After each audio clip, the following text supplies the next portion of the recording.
G'day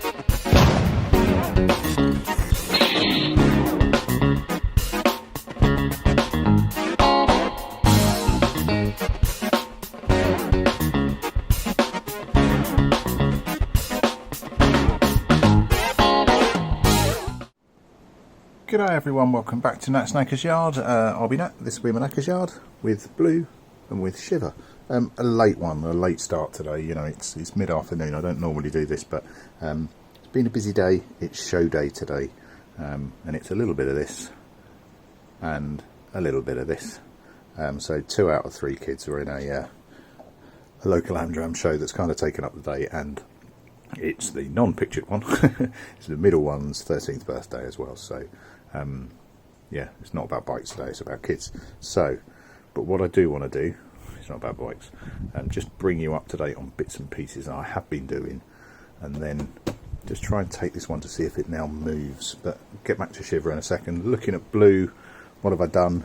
Got a phone case mount on it. It now has its second mirror. I can't remember if I showed you this before, but it now has a second mirror.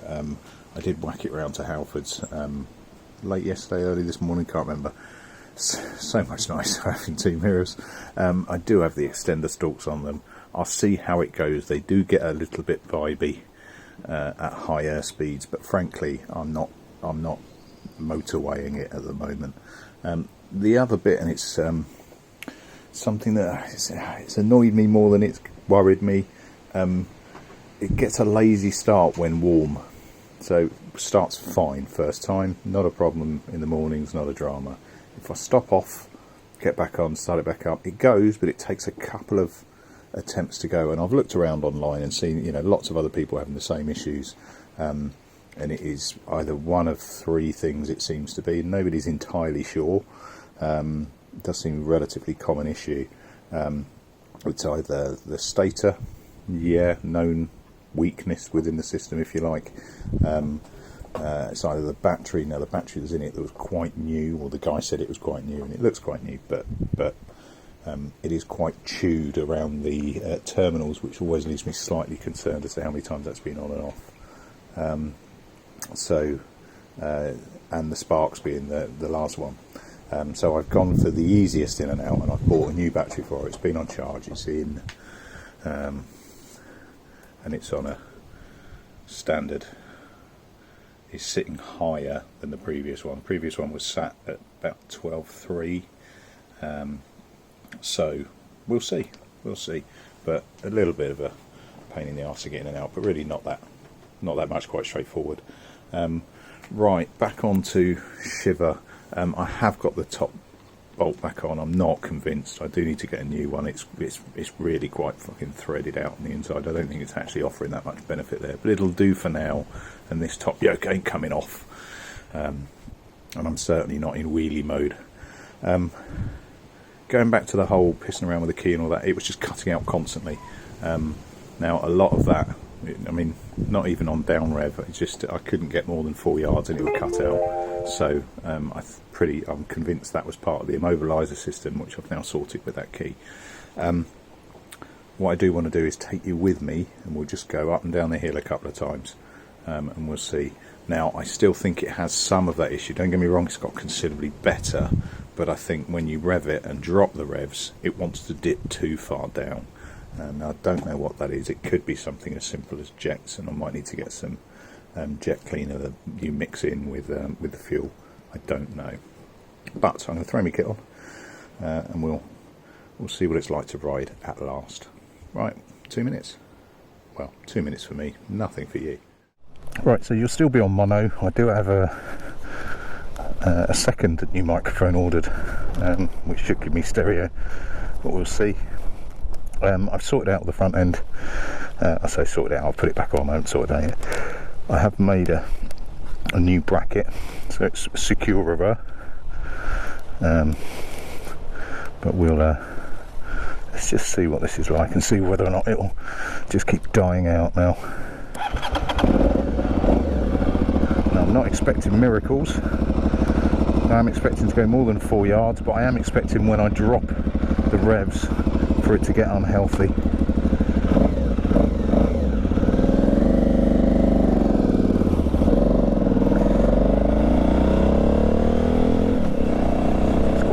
riding position, it's quite high up.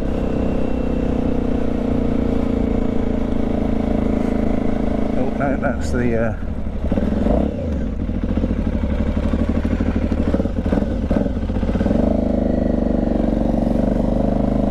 just take it nice and gentle.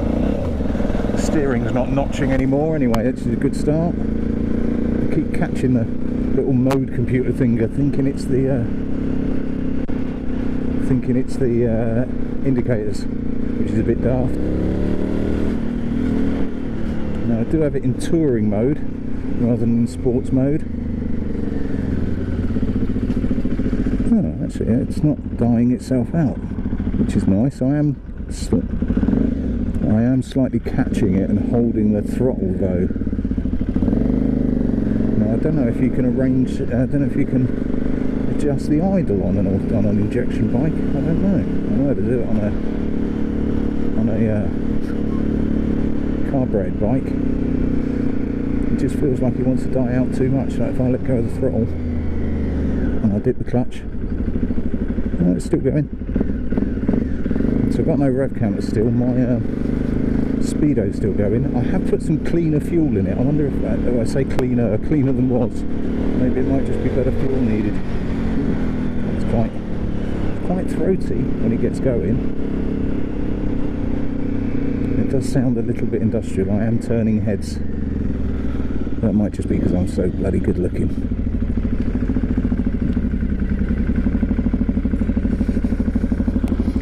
See, it doesn't sound quite happy.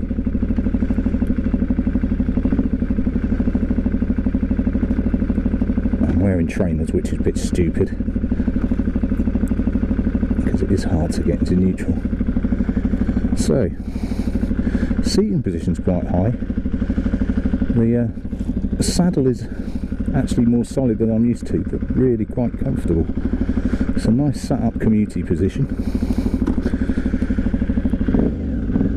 Let's see how we go.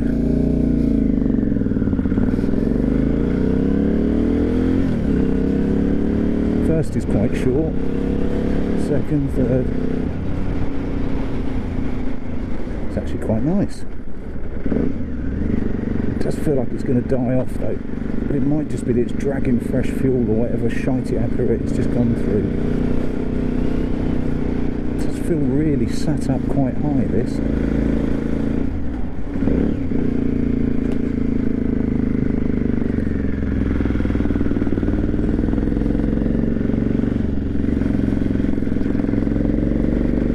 It's actually really comfy.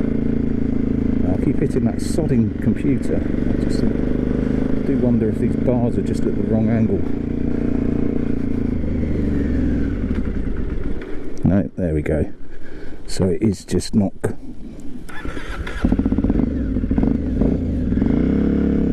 That's got better than it was.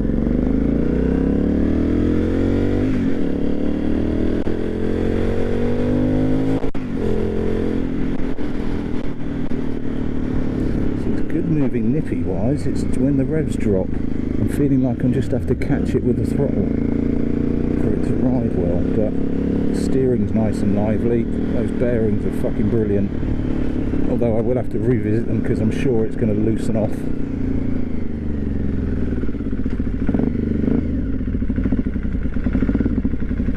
Yeah, it's trying to die out, so if I let go of the throttle, it's holding, but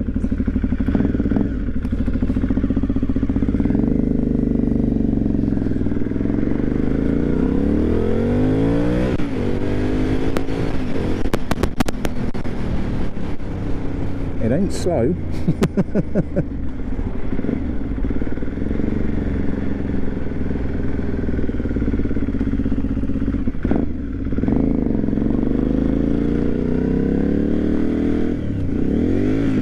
Might be neutral. That's my fault, not the bike's fault.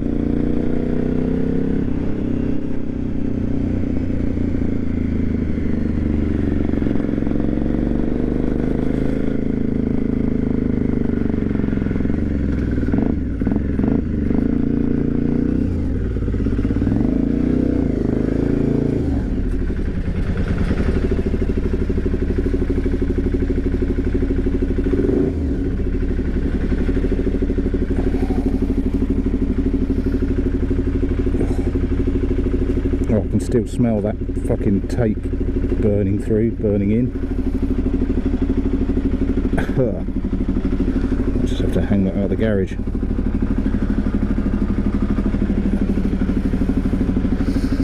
Right, I need to be a little bit cautious because that stands quite high and it will fall over.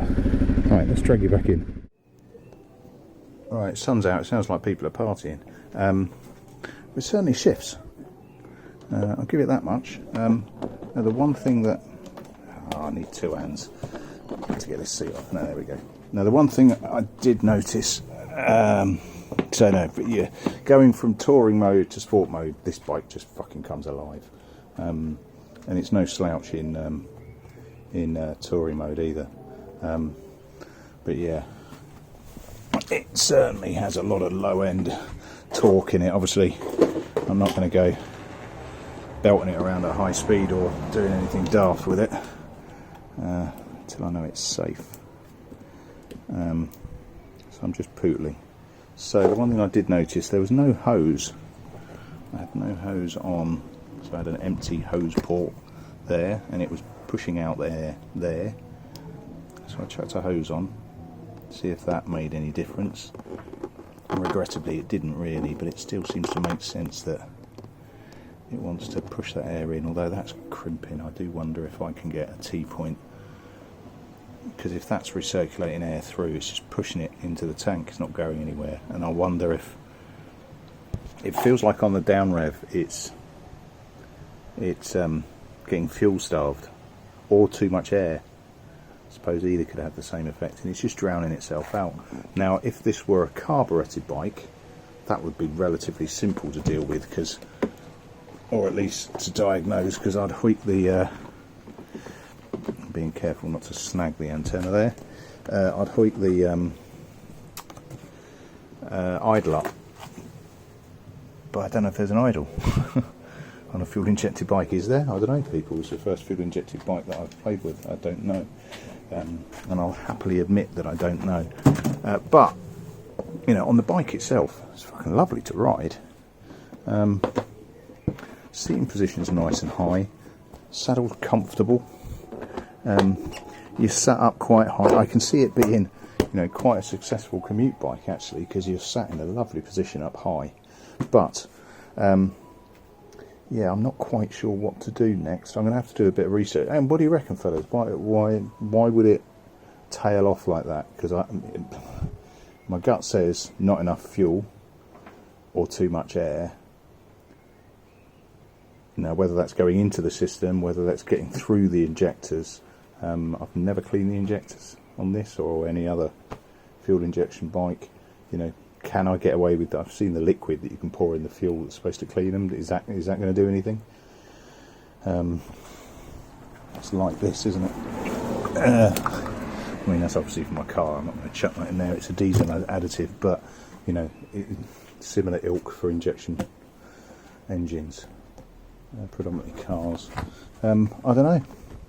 I honestly don't know. What do you reckon, fellas? What do you think?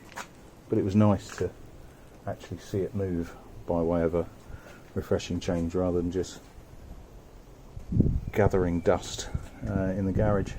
Right, that's the weekend over. Work's getting pretty hectic at the moment, so I'm finding I'm getting less and less time. I did have, particularly due to the 4-day bank holiday we had for the Jubilee, I did have a bit of a stock. So I have been able to release them, you know, every couple of days throughout the week and all of that. You're going to get less and less of that, I'm afraid, because that takes time and time that I don't have. But he's nearly there. He's near. I don't know what. If I can cure this tailing off bit, then I'm happy to move on to beautification, fucking around, and this, that, and the other. But I'm just not sure what that is yet. And frankly, I don't have the experience on fuel injected bikes to play and see if I can fix it.